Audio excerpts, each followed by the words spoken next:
¿Qué tal, queridos amigos? Soy el Padre Pedro Núñez y bienvenidos sean todos y cada uno de ustedes a este subprograma Conozca Primero su Fe Católica. Imagínense dónde estamos en el día de hoy. Estamos en las catacumbas de San Calixto y este lugar es precioso, tenemos una temperatura deliciosa. Hay muchísima gente viendo pues las catacumbas, mirando alrededor. Este fue el lugar donde muchas veces se reunieron los cristianos católicos para compartir su fe, algunas veces para esconderse de los que trataban de perseguirlos en el Imperio Romano.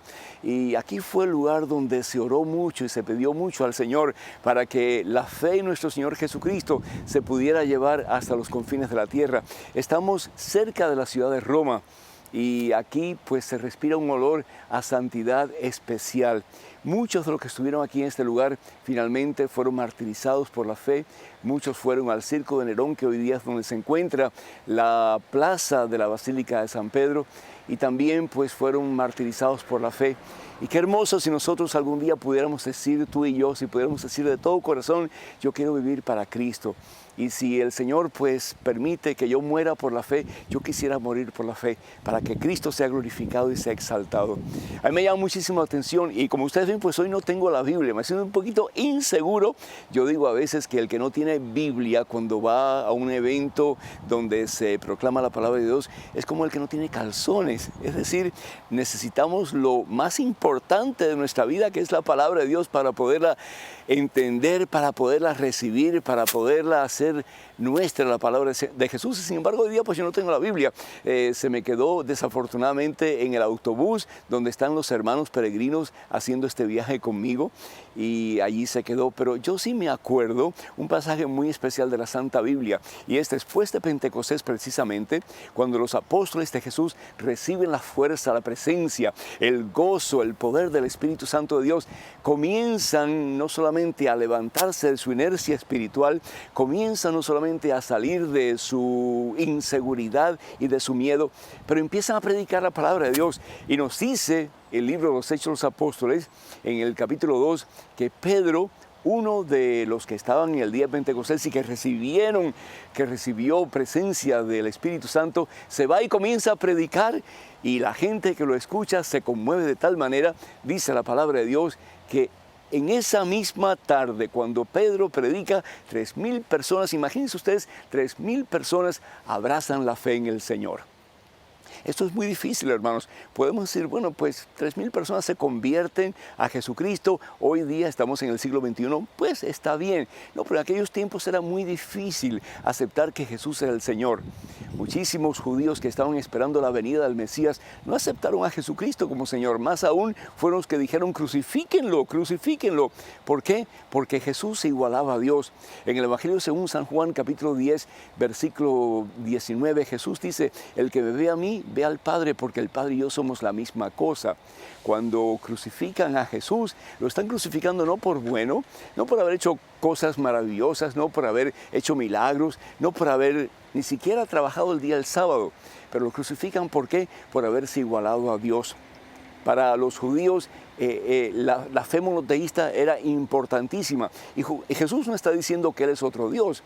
Jesús lo que está diciendo que Él y el Padre son la misma cosa. Creemos nosotros los cristianos católicos que en Dios hay 3 personas divinas: el Padre, el Hijo y el Espíritu Santo. Por eso creemos en la Santísima Trinidad.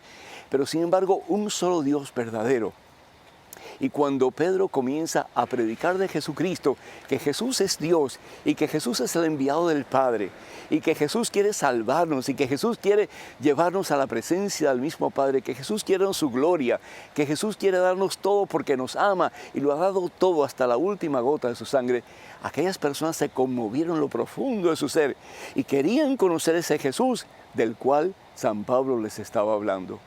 Y cuando decimos que 3,000 personas abrazaron la fe, un paso enorme que tuvieron que dar, hermanos. ¿Por qué? Porque ellos tuvieron que olvidarse de su cultura, olvidarse de su religión, de su fe, incluso de aquellos que eran sus amigos y sus parientes, y si los aceptaban como cristianos o no, pues eso sería cosa de ellos. Pero ellos querían dar ese paso en fe y aceptar a Jesucristo como su único Señor y como su único Salvador. Y dieron ese paso y comenzaron a seguir a Jesús. Y nos dice la palabra de Dios también en los Hechos de los Apóstoles que estos hermanos y hermanas que aceptaron la fe en el Señor vivían realmente en el amor. Una de las cosas principales que Jesús le pide a sus discípulos es que nos amemos. En el Evangelio según San Juan capítulo 13, versículos 34 y 35, Jesús dice: les doy un mandamiento nuevo. Ámense los unos a los otros como yo los he amado. Ámense. Si nosotros como cristianos, hermana que me escucha, hermano que me escuchas, si nos amáramos como Jesús nos pide, el mundo entero, yo estoy seguro, estuviera doblando rodillas y proclamando que Cristo Jesús es el Señor. Aquellos que aceptaron a Jesucristo no solamente aceptaron a Jesús, pero aceptaron el más importante de los mandamientos, el mandamiento del amor. Y nos dice la palabra de Dios que ellos se reunían regularmente, se reunían periódicamente, aquellos que habían aceptado a Jesús. Y nos dice la palabra de Dios que no solamente se reunían para compartir vida, para compartir la fe, pero también para escuchar las enseñanzas de los apóstoles, para escuchar la palabra de Dios a través de los apóstoles. Y no solamente para convivir y para escuchar la palabra de Dios a través de los apóstoles, pero ¿saben para qué cosa más también? Para compartir el pan. Para compartir lo que ellos llamaban la fracción del pan, que hoy día es la Santa Eucaristía. Ay, hermano, hermana, si nosotros como cristianos católicos estuviéramos convencidos de que al recibir ese pedazo de pan, ese poco de vino en la Santa Comunión, lo que estamos recibiendo es la misma carne de Jesús, el mismo cuerpo de Jesús, la misma sangre de Jesús, nosotros también, como los primeros cristianos, nos reuniríamos frecuentemente para compartir no solamente la enseñanza de los apóstoles, la lectura, la palabra de Dios que viene a nosotros a través del sacerdote o el diácono que predica, pero también nos acercaríamos a la mesa del Señor para llenarnos de la presencia de Cristo Jesús a través de la Santa Comunión. ¿Qué es lo que mantenía fieles a estas personas a Cristo Jesús? Pues que estaban cimentados en Cristo Jesús. Nos dice la palabra de Dios en el Evangelio según San Mateo capítulo 7, que dos hombres edificaron dos casas. Un hombre edificó sobre arena movediza, y la casa más tarde o más temprano, cuando vinieron las lluvias y las tormentas y todo lo demás, aquella casa se derrumbó. ¿Por qué? Porque estaba edificada sobre arena. Pero el otro, el sabio, edifica su casa ¿sobre qué? Sobre piedra segura, sobre piedra inquebrantable. Y vienen las tormentas, y vienen las lluvias, y vienen los tiempos difíciles, pero esa casa no se derrumba. ¿Por qué? Porque está cimentada sobre la roca. Los primeros cristianos sí tenían problemas. A veces hasta discutían entre ellos y a veces se peleaban y demás, pero volvían de nuevo al camino. ¿Y cuál era el camino? El camino era Jesucristo, el camino era el amor, el camino era la hermandad entre ellos, el camino era escuchar la palabra de Dios una y otra vez, el camino era recibir a Cristo Jesús, el Verbo hecho carne, y hacer de Jesús parte importantísima de su vida. Y por eso no solamente estaban llenos de Cristo Jesús, pero se podían convertir en espejos cristalinos, transparentes de la presencia de Jesús en sus vidas. Y la gente, al verlos a ellos y ver que eran diferentes a las demás personas que convivían con ellos, querían tener lo que ellos tenían. ¿Y qué le decían que tenían? Tenemos la perla de gran precio. Tenemos el tesoro más hermoso, más maravilloso, más grande, y ese tesoro es Jesucristo. Y nos dice la palabra de Dios que a través del ejemplo de estas personas, a través de la convivencia en el amor de estas personas, cada día, más personas venían a los pies de Cristo Jesús y por lo tanto más personas se salvaban. Hermana, hermano que me escuchas, este mensaje es para ti también, para mí también. Lo que sucedió al principio de la era cristiana puede suceder en nuestros tiempos. Aquellos hombres y mujeres valientes, que muchos de ellos en estas catacumbas tomaron la decisión más importante de sus vidas, de rendir sus corazones, sus voluntades y sus vidas todas al señorío de Cristo Jesús y de vivir tal vez el más difícil de los mandamientos, que es el amor. No solamente ellos pudieron hacer realidad su sueño, de poner a Cristo como centro de sus vidas, pero fueron capaces, sí, de llevar a Cristo Jesús a través de su relación con Jesús, y los unos con los otros pudieron llevar a Jesucristo hasta los confines de la tierra. Para ti y para mí es ese mensaje. Ojalá podamos hacerlo, y comenzando tal vez en el lugar donde es más difícil hacerlo, que es en tu casa y en la mía. Ojalá que así lo hagamos. Amén.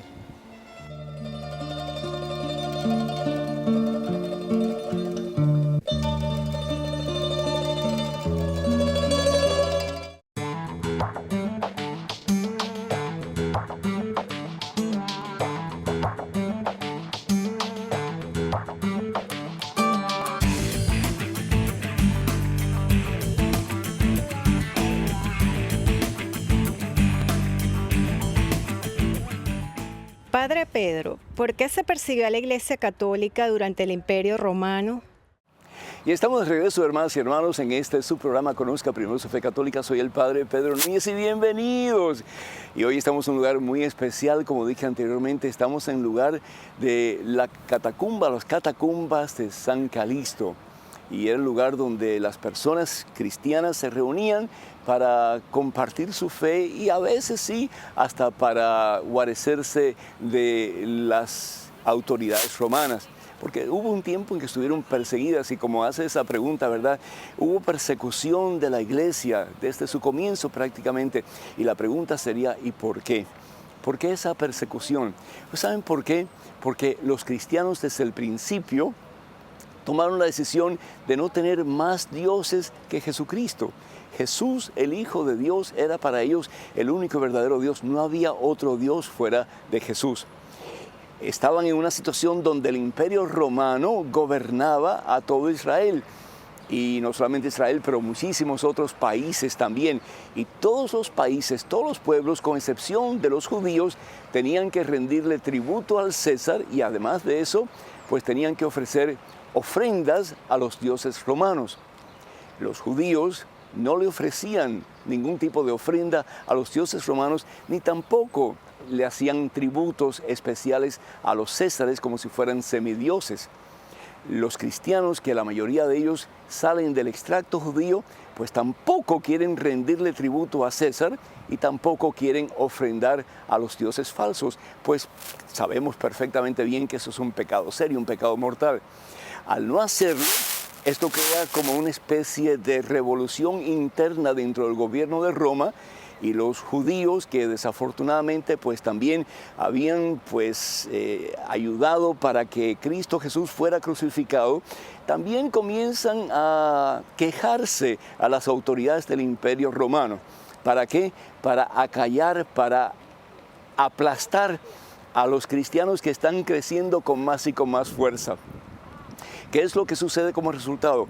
Que algunos de los emperadores romanos toman serias medidas para aplastar, para callar y sí, para destruir la iglesia de Jesucristo.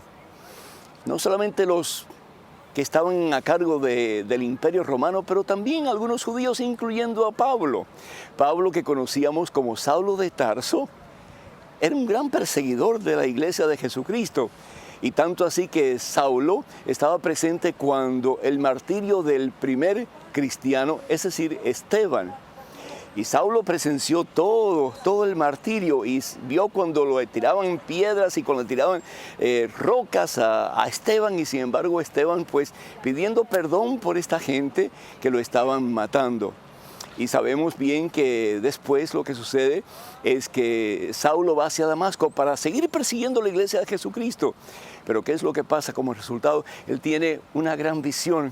Él tiene un encuentro con Jesús que lo cambia para siempre. Y desde ese momento en adelante, Saulo de Tarso se convierte en el gran San Pablo que se hace uno para Jesucristo y a través de él muchísima gente acepta la fe, como en el caso de Pedro. La iglesia de Jesucristo siempre ha sido perseguida desde el principio, no solamente el principio, pero hoy día la iglesia sigue siendo perseguida en diferentes formas. ¿Por qué? Porque el diablo trata de destruir una de las obras más importantes de Dios, que es la iglesia católica.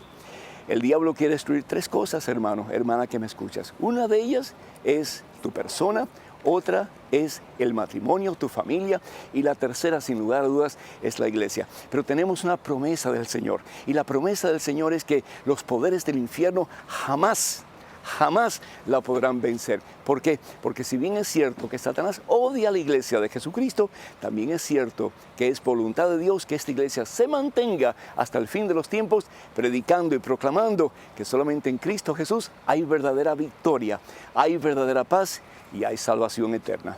Amén. Padre, ¿podría informarme cómo era la vida de los primeros cristianos? La vida de los primeros cristianos, me imagino yo, tiene que haber sido algo como que lleno de esperanza, lleno de gozo. ¿Por qué? Porque cuando encontramos a Jesucristo, cuando tenemos de pronto así el principio de una relación con Jesucristo, como que todo cambia. La forma en que yo veo la naturaleza cambia, la forma en que yo me relaciono con otras personas cambia, la forma en que yo me relaciono con Dios cambia también. Y es que Jesús viene y nos transforma, nos hace de nuevo, nos hace diferentes. Comenzamos a ver la vida ya no desde los ojos del mundo, sino que con nuevos ojos, con ojos del mismo Cristo Jesús. Y aquí en las catacumbas, pues como que recordamos eso precisamente. Aquellos hombres que estuvieron dispuestos a darlo todo por Jesucristo, aquellas mujeres, aquellos jóvenes, aquellos niños que pusieron a Jesús como prioridad en sus vidas. Y para poder hacer eso, hermanos, ellos tenían que no solamente estar cerca de Jesús todo el tiempo, a través de la oración, a través de la fracción del pan, pero tenían también que estar cerca los unos de los otros. Y esas son las razones básicas por la cual Jesús establece su iglesia, para que nos podamos apoyar los unos en los otros, para que podamos darnos esperanza y aliento y ánimo los unos a los otros.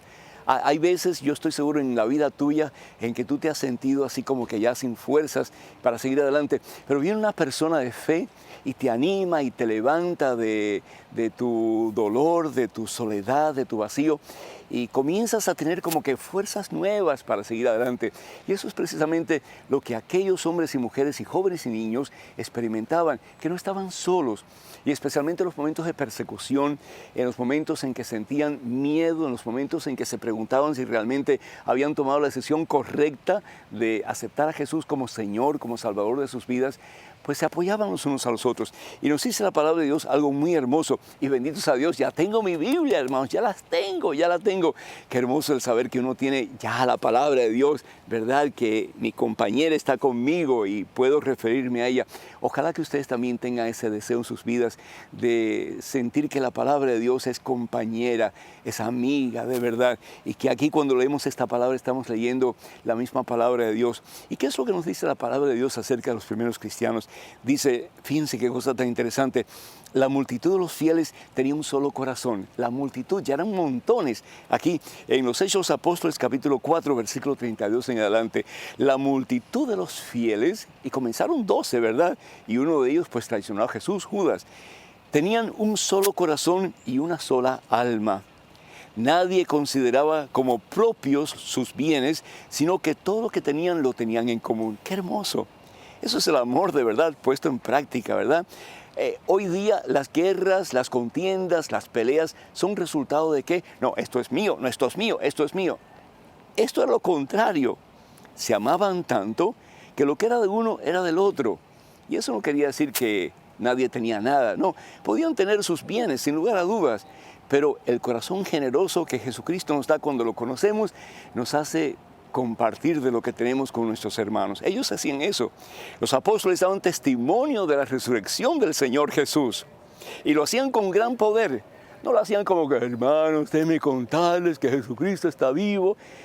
Y no era como que unos se contaban a otros, Jesucristo está vivo. No, lo hacían con poder, con autoridad, porque realmente lo sentían en su corazón. Y cuando tú sientes a Cristo en tu corazón, tú sientes el deseo de compartirlo, hermano, de darlo a conocer. Es igual que cuando tú te enamoraste por primera vez, ¿te acuerdas? Que tú querías que el mundo entero supiera de ese gran amor que tú tenías en tu corazón. Lo mismo cuando estamos cerca de Jesús, y es precisamente lo que le pasaban a ellos. Sentían el deseo de compartir al Señor.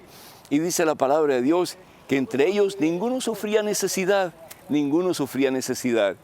porque los campos que poseían o las casas lo compartían y sobre todo se lo daban a los apóstoles para que ellos lo usaran según el bien que necesitaban los demás para compartir y para que todos pudieran tener lo mínimo para poder existir y para poder dar gracias a Dios de las bendiciones múltiples que recibían, no solamente de los hermanos, pero de Dios a través de los hermanos. Que nosotros, hermanas y hermanos, tengamos eso en mente. Estamos llamados a ser de Cristo, y el ser de Cristo significa vivir como Cristo, vivir sí en el amor.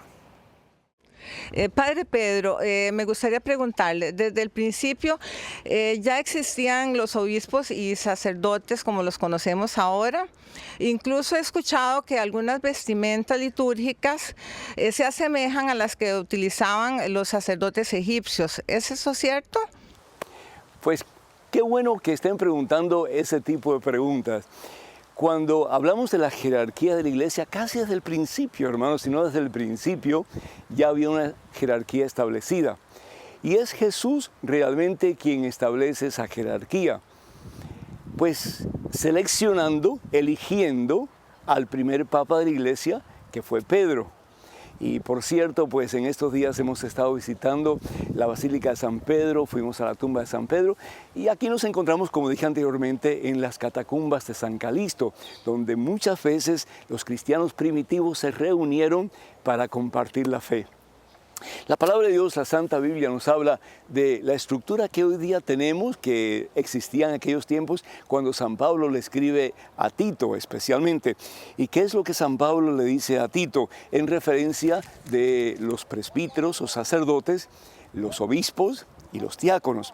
Pues Pablo tiene mucho que decir. Hablando de los obispos, dice en primera carta a Tito, en el capítulo 1, versículo 7, dice, pues el supervisor u obispo, es decir, la palabra obispo es una palabra griega que significa supervisor. Y los primeros supervisores de la iglesia, de las comunidades que se iban formando, pues eran los apóstoles. Y nos dice San Pablo, pues el supervisor u obispo, siendo el encargado de la casa de Dios, debe ser irreprensible, es decir, un hombre santo, un hombre que camine en santidad, un hombre que no tanto sea un burócrata, sino que sea un pastor, que su corazón sea un corazón de pastor. No debe ser autoritario ni de mal genio. Así que yo no sé si ustedes conocen algún obispo que sea un poquito de mal genio o que sea un poquito violento, y a veces pues somos todos, ¿verdad? Un poquito impacientes, un poquito de mal genio.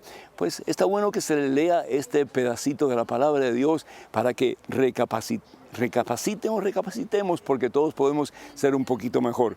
Y dice la palabra de Dios a través de San Pablo, no debe ser bebedor ni peleador o que busque dinero.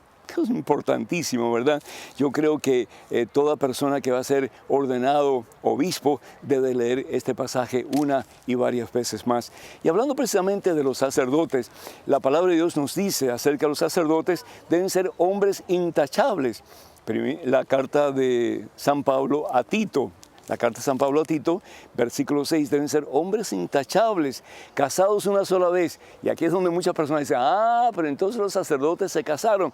Sí, también hubo obispos casados también, pero sin embargo, más y más, la iglesia fue pidiendo de su clero castidad total, es decir, celibato. ¿Para qué? Para que los sacerdotes, los obispos, pudieran consagrarse total y completamente a Dios. Hay gente que dice, no, pero eso era porque la iglesia quería que cuando el obispo se muriera o cuando el sacerdote se muriera, todos los bienes de esa persona pasaran a manos de la iglesia. No es cierto, no es cierto. Sabemos bien que en San Pablo habla de la importancia de la castidad o la virginidad.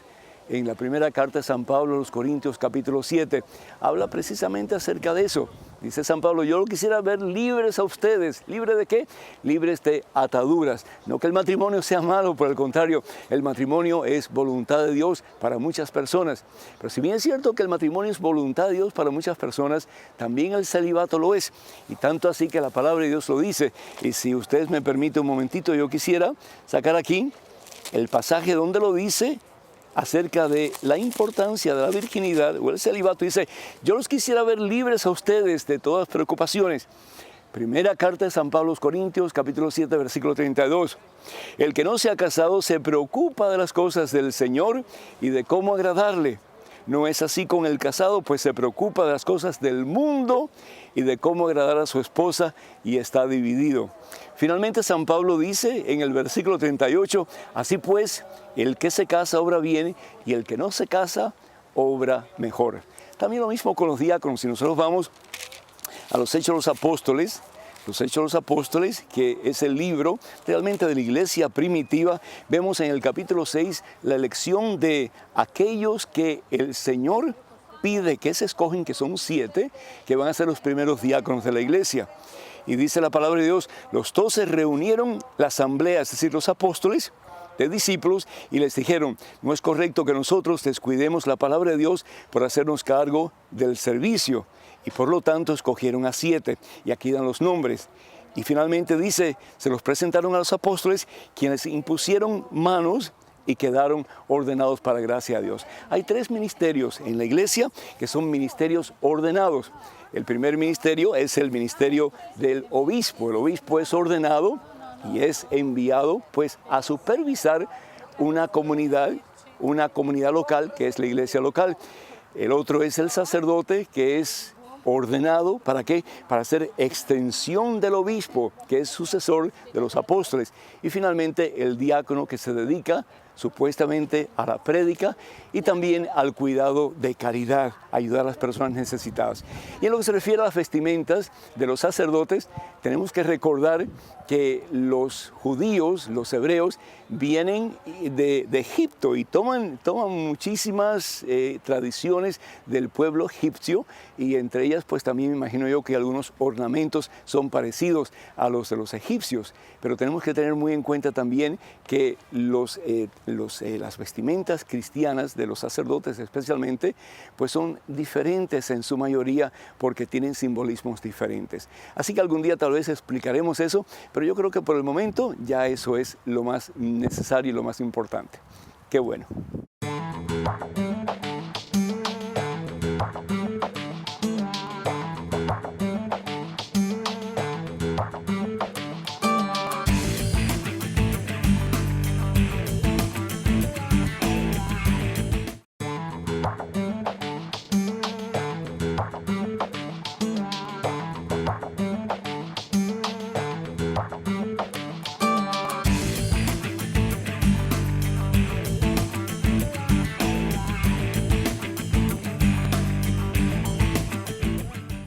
He escuchado que se nombra a los 70 como los primeros discípulos del Señor, pero los apóstoles fueron 12, entonces no entiendo cómo se puede llegar a 70.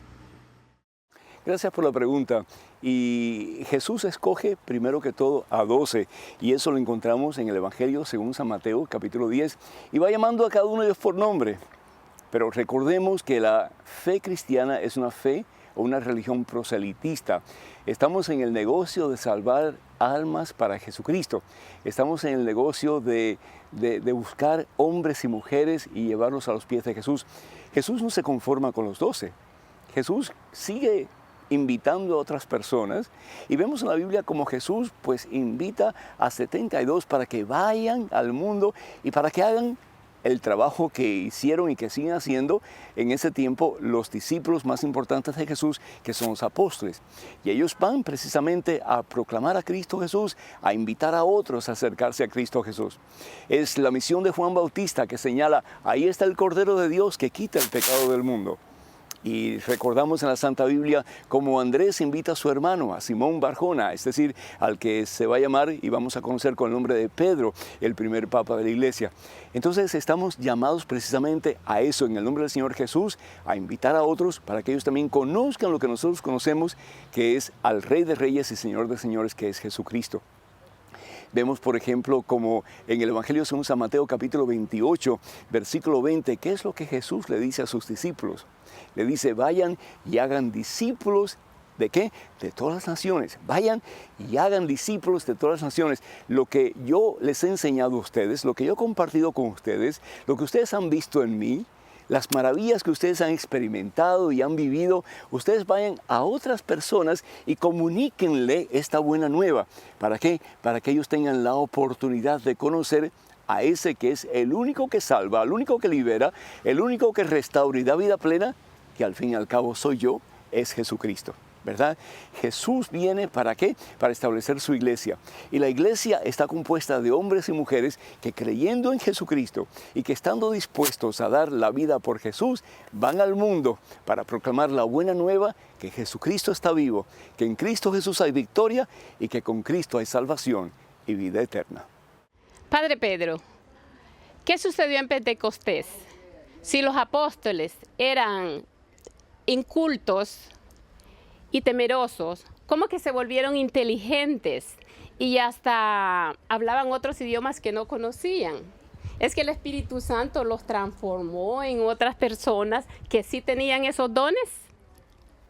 Eso es lo que sucede el día de Pentecostés. fuerza de Dios, fuerza de lo alto, amor puro de Dios que levanta a estos hombres y a estas mujeres que estaban en su inercia espiritual y les da fuerza, les da ánimo, les da poder para ser, sí, los mismos, pero diferentes en todo el sentido de la palabra. ¿Qué es lo que pasa con los discípulos que están a puertas cerradas por miedo a los romanos? ¿Qué es lo que pasa? Están ahí, están miedosos, están con mucha incertidumbre, con mucho temor. ¿Por qué? Porque temen, tienen miedo que lo que le pasó a Jesús les pase a ellos también. Ellos que supuestamente son los discípulos de Jesús, pues seguramente que los están buscando. ¿Para qué? Para martirizarlos como martirizaron a Jesús, para crucificarlos como crucificaron a Jesús y para al fin y al cabo darle muerte a ellos, como Jesús sufrió aquella muerte tan terrible en aquel madero. Y sí, estaban a puertas cerradas. Si tú y yo, hermano, estuviéramos en la misma situación que los discípulos de Jesús, los apóstoles de Jesús, estaríamos también llenos de miedo, de temor, de incertidumbre y pensando, ¿y qué va a pasar con mi hijo? ¿Qué va a pasar con mi hija? ¿Qué va a pasar con mi matrimonio, con mi familia? No los voy a poder ver más, etcétera. Pues estaban ellos, los 12, estaban reunidos, los 11 realmente, porque Judas ya había desaparecido. Estaban los 11 reunidos por miedo a los judíos. Pero en ese preciso momento se aparece Jesús, nos dice la palabra de Dios en el Evangelio según San Juan. Después de su resurrección, Jesús se aparece a sus discípulos, a sus más cercanos colaboradores, a sus apóstoles que estaban con miedo, que estaban llenos de incertidumbre, de temor, con puertas cerradas por miedo a los judíos. Y nos dice la palabra de Dios que Jesús lo primero que dice es paz. Es que Jesús lo que da es paz, hermano, hermana. ¿Por qué? Porque Jesús es paz. Y les dice a ellos, fíjense, como el Padre me ha enviado a mí, yo los envío a ustedes. Como el Padre me ha enviado a mí con la misma fuerza, con la misma autoridad, con el mismo poder que mi Padre Dios me ha enviado a mí, yo los envío a ustedes. Y sopla sobre ellos, Espíritu Santo. Sopla sobre ellos, Espíritu Santo. Poder de Dios, fuerza de Dios, amor de Dios. Dios había soplado sobre el primer hombre de barro y le había dado hálito de su vida. Ahora Jesús hace lo mismo que el Padre hizo en tiempos de antaño. Sopla sobre sus discípulos y le da poder de Dios, fuerza de Dios, presencia del Espíritu Santo. Pero ¿sabe una cosa? No duró mucho tiempo. Como a veces nosotros que hemos recibido en un sinnúmero de ocasiones Espíritu Santo a través de los sacramentos, comenzando con el primero que es el bautismo, y después andamos medio enclenques y medio desbalanceados y medios tristones y sin esperanzas y con miedos y con inseguridades. ¿Por qué? Porque el Espíritu Santo se ha encajonado en nuestras vidas y está inerte y todo almidonado. Entonces tenemos que permitirle al Espíritu Santo que se mueva de nuevo en nosotros para que no seamos nosotros, sino que Cristo Jesús en nosotros, quien tome poder en nuestras vidas y a través de nosotros pueda llevar el mensaje de salvación al mundo entero. Y eso es precisamente lo que sucede el día de Pentecostés. Estaban los discípulos del Señor, nos dice la palabra de Dios, habría unos 120, 121 discípulos de Jesús. Ahí estaba María Santísima entre ellos. La única que yo estoy seguro que no tenía miedo era María Santísima. La única que estaba coherente en su fe y en su relación con Dios era María Santísima. Y en ese momento nos dice la palabra de Dios, Hechos de los Apóstoles capítulo 2, versículo del 1 en adelante, que hubo una violenta ráfaga de viento en aquella casa. Poder de Dios. Y se llenó toda la casa. De los que estaban allí reunidos aparecieron unas lenguas como de fuego que se fueron repartiendo y fueron posándose sobre cada uno de los que estaban allí presentes y todos quedaron llenos del Espíritu Santo. Todos quedaron llenos del Espíritu Santo. ¿Y qué sucede como resultado de eso? Se van al mundo a proclamar las maravillas de ese que los ha sacado de la miseria, de la inercia espiritual, del miedo, del inconformismo y comienzan a predicar que Jesús ha resucitado, que Jesús es la esperanza del ser humano y que en Cristo Jesús hay verdadera vida y hay victoria, hermanos. Amén. Padre Pedro, ¿quiénes fueron los mártires? ¿Había mujeres y niños entre ellos? ¿Y por qué ¿Y por qué usaron sus huesos como reliquias? Esa pregunta es fabulosa. Y es que para mí el martirio es experiencia de todo cristiano. Todos nosotros, hermanos, tenemos que sufrir martirio en alguna forma. ¿Y qué cosa es el martirio? Estar dispuestos a darlo todo por Jesús. Estar dispuestos a dar nuestra vida por Jesús. Unos dan sus vidas, pues dejándose matar por amor a Jesucristo, pero otros dan sus vidas en santo servicio al Señor. Y todos necesitamos estar conscientes de esa realidad, que cuando nosotros nos convertimos en cristianos, nosotros morimos. Es decir, ya no somos nosotros los que vivimos para hacer lo que nosotros queremos, o actuar como nosotros queremos, o trabajar como nosotros queremos. No, ya somos de Cristo, somos propiedad del Señor. La palabra de Dios nos dice en Romanos capítulo 6, que somos de Cristo.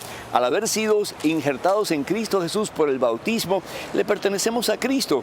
Y dice San Pablo, por este bautismo, en su muerte, es decir, fuimos crucificados con Cristo. Al ser bautizados con Cristo Jesús, fuimos sepultados con Cristo. Ya no somos nosotros los que estamos viviendo, es Cristo Jesús quien vive en nosotros. Por lo tanto, dice San Pablo, así como Cristo fue crucificado entre los muertos para gloria del Padre, así también nosotros comenzaremos una nueva vida. Una vida al servicio de Jesús, una vida haciendo la voluntad de Jesús, una vida como la vida de María, hágase en mí según tu santa voluntad. Una vida como la de Juan Bautista, Señor, enséñame a disminuir, a hacer nada para que tú seas todo en mí. Una vida como la de San Pablo, el poder decir, ya no soy yo quien vivo, ya no soy yo quien vivo, es Cristo Jesús quien vive en mí. Entonces, cuando hablamos de martirio, estamos hablando de estar dispuestos a donar por amor nuestras vidas a Jesucristo, de entregarle a Jesús nuestras vidas, y ya bien sea a través de una muerte física o de una muerte lenta al servicio de Jesús, es decir, viviendo para Jesús, viviendo amando a mis hermanos, llevándole la presencia de Jesús a mis hermanos. Eso al fin y al cabo es lo que Dios quiere. Y también nos dice la palabra de Dios que entonces seremos como ese granito de mostaza que cae en el suelo, que cae en la tierra y muere. Pero para que dé frutos tiene que morir y nacer de nuevo. Nosotros también, cuando tomamos la decisión de ser de Cristo, de entregarnos a Cristo, de rendirnos a Cristo, de decirle, Señor, todo tuyo, morimos. Es una muerte real.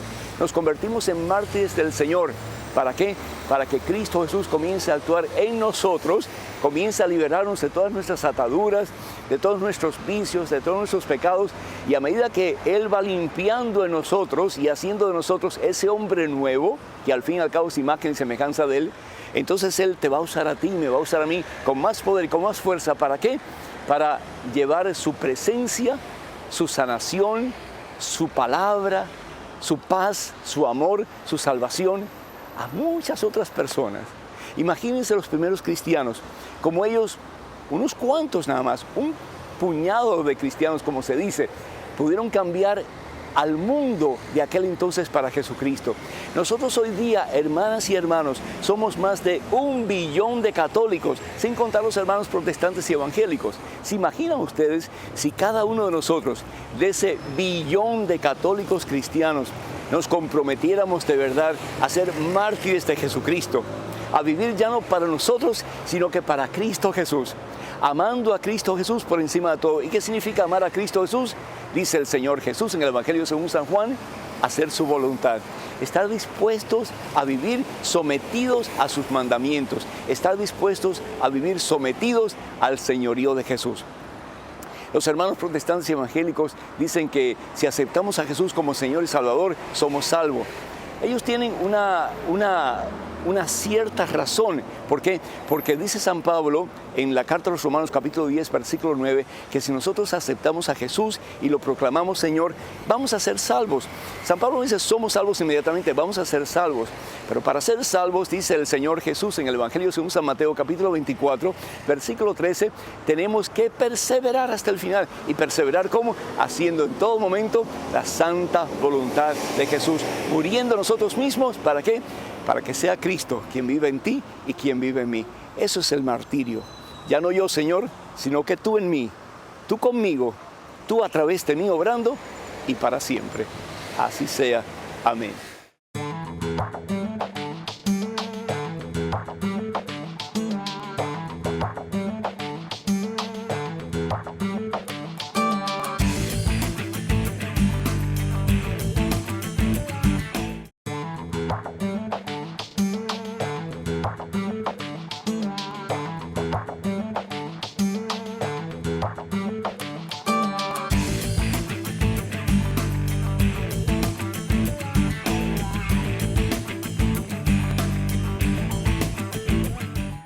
Padre Pedro, cuando se hizo la Biblia, ¿las primeras comunidades cristianas ya la usaban?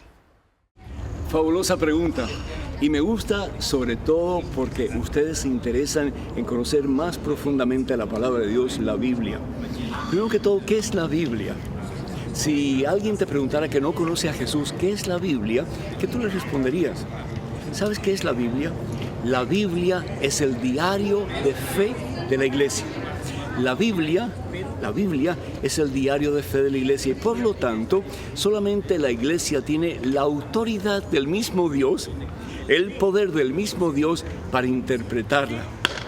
Si diferentes personas estudiaran la Biblia en estos momentos y comenzaran a leer cualquier pasaje, cualquier libro, yo estoy seguro que más de una ocasión habrían diferentes resultados de interpretación. Unos podrían decir, bueno, pues la Biblia dice que la Eucaristía es un símbolo. Otros podrían decir, no, Jesús dice que a no ser que comamos su cuerpo y bebamos su sangre, no tenemos vida en nosotros. Y otros podrían decir, bueno, pues tal vez Jesús lo quiso decir, pero no se entendió muy bien y no se sabe. Puede haber un montón de interpretaciones, pero hay una que es la dueña de la Biblia porque realmente le pertenece a sí misma, que es la Iglesia de Jesucristo, la Iglesia Católica. Y digo dueña en el buen sentido de la palabra. Sabemos que nadie puede encajonar la palabra de Dios y hacerla propiedad de uno, ¿verdad? Pero la Iglesia sí es dueña de la Biblia en el sentido de que es un ejercicio, es una experiencia de fe de muchísimos años plasmado en muchísimos libros que son parte de la Biblia hoy día. Sabemos que son 73 los libros de la Biblia y estos libros pues no se escribieron de un día para otro. Fueron muchísimos años y muchísimos siglos para poder recopilar todos estos momentos de fe, expresiones de fe, experiencias de fe de todo un pueblo que la vivió a lo largo de muchísimos años, tal vez miles de años.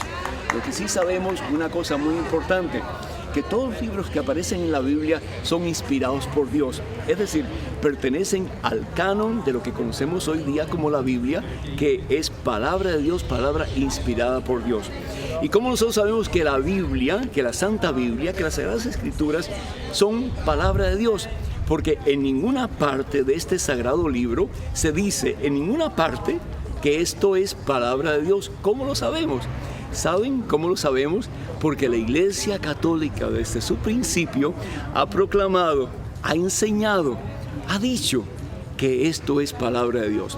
En el año 375 al año 390-95 más o menos, los obispos de la Iglesia Católica, bajo la inspiración del Espíritu Santo, deciden cuáles son los libros que realmente van a formar parte del canon que hoy conocemos como la Biblia, es decir, cuáles son los libros que van a ser considerados como palabra de Dios o inspirados por Dios.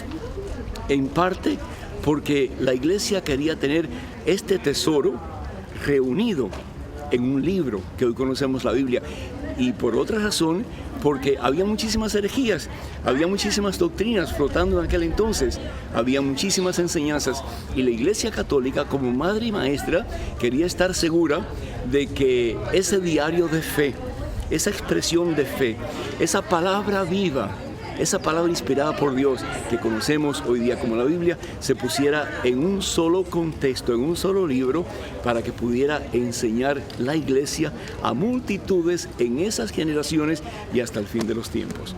Bendito sea Dios que tenemos la Santa Biblia. Es importante, hermana, hermano que me escuchas, no solamente estar conscientes de que esto es palabra de Dios, no solamente estar conscientes de que este es el regalo de la Iglesia para todos nosotros, los cristianos católicos y los cristianos de todo todo el mundo y hombres y mujeres de buena voluntad, pero que también al ser palabra de Dios es el medio que Dios quiere utilizar para que tú lo conozcas mejor a Él, para que tú lo llegues a amar más profundamente a Él y para que tú lo llegues a servir con todas las fibras de tu corazón y hasta el último suspiro de tu vida. Así sea. Amén. Padre, una preguntita que tengo yo. ¿Desde cuándo se le llama a los cristianos cristianos, a los discípulos de Jesús? ¿Y por qué no se les llama jesucianos? ¿Por qué se les llama cristianos y no jesucianos si son seguidores de Jesús? Yo no sé de dónde tú sacaste ese nombre, pero realmente pues tiene sentido, jesucianos. Pero ¿sabes por qué se llaman cristianos? Porque viene de la palabra Cristo. Y la palabra Cristo significa el Mesías o el ungido de Dios. Es decir, el que los judíos estaban esperando por tanto tiempo. Y no acaba de llegar. Y nos dice el apóstol San Pablo que llegó en la plenitud de los tiempos. El Hijo de Dios se hizo uno como nosotros. Es decir, en la plenitud de los tiempos, en el tiempo más difícil del pueblo de Israel, en el tiempo donde realmente no había habido un profeta por más de 450 años hasta que llegó Juan Bautista, en el tiempo de más sequedad espiritual, ese es precisamente el tiempo en que viene el Cristo, el que viene el ungido de Dios, el que viene el esperado de los tiempos. Cuando Jesús comienza a llamar a sus discípulos, ellos comienzan a seguirle, y esto lo vemos en el Evangelio de San Mateo capítulo 10, versículo 1 en adelante, y los llama cada uno por nombre. Y aquellos hombres comienzan a seguir a Jesús. Jesús tiene que haber tenido un magnetismo súper especial, un carisma pero de primera calidad, de primera clase. La gente cuando escuchaba a Jesús se sentía atraída hacia Jesús y no solamente quería seguir a Jesús por su carisma, por sus dones, pero también porque les hablaba con autoridad, dice la palabra de Dios. No hablaba como los fariseos y los escribas que hablaban de lo que ellos habían estudiado o habían escuchado. No, Jesús hablaba del corazón, hablaba con autoridad. ¿Por qué? Porque Jesús tenía una relación estrecha e íntima con nuestro Padre Dios. Y la gente empieza a seguir a Jesús. Nos dice la palabra de Dios en un sinnúmero de pasajes que eran multitudes las que seguían al Señor Jesús. Entre ellas las multitudes cuando estaban escuchándolo, ¿verdad? En el monte de las bienaventuranzas, y Jesús empieza a hablarles y les dice: felices los pobres de espíritu, porque de ellos es el reino de los cielos. Y más adelante esta gente tiene hambre, y es donde Jesús hace la multiplicación de los panes y los peces, y les da de comer a unos 5,000 hombres, sin contar mujeres y niños. Toda esta gente que empieza a seguir a Jesús, uno desde más lejos y otro desde más cerca, como los apóstoles, por ejemplo, la gente no sabía cómo llamarles. Al principio le llamaban los seguidores del camino. ¿Por qué? Porque Jesús se autodenominaba el camino. En el Evangelio según San Juan, capítulo 14, versículo 6, ¿qué es lo que dice Jesús de sí mismo? Yo soy el camino, yo soy la verdad, yo soy la vida. Jesús es el puente entre la humanidad y nuestro Padre Dios. Él es el camino. Y Jesús lo dice: no hay otro camino fuera de mí. Y San Pablo lo reitera en su primera carta a Timoteo, capítulo 2, versículo 5. ¿Qué es lo que dice? El único mediador entre nosotros, es decir, la humanidad, y el Padre es Jesucristo. Entre nosotros y Jesús hay muchos mediadores, hay muchos intercesores, especialmente la Virgen María. Y todos nosotros podemos interceder los unos por los otros, tanto así que San Pablo, en su carta a los Efesios, capítulo 6, versículo 18 en adelante, dice precisamente: oren los unos por los otros y oren por mí para que dignamente pueda predicar el Evangelio que se me ha encomendado. Fue más o menos en el año 60 después de Cristo cuando los discípulos del camino comienzan a recibir un nuevo nombre. No jesucianos, ni no jesucitos, sino que cristianos. ¿Por qué? Porque son seguidores de ese que es el ungido, de ese que es el Mesías, de ese que es el Señor, Cristo Jesús, el Rey de Reyes y Señor de Señores. El único camino al Padre, ese que va a abrir la gloria para nosotros, para que un día recibamos la corona de sus manos y podamos para siempre estar en su presencia. Amén.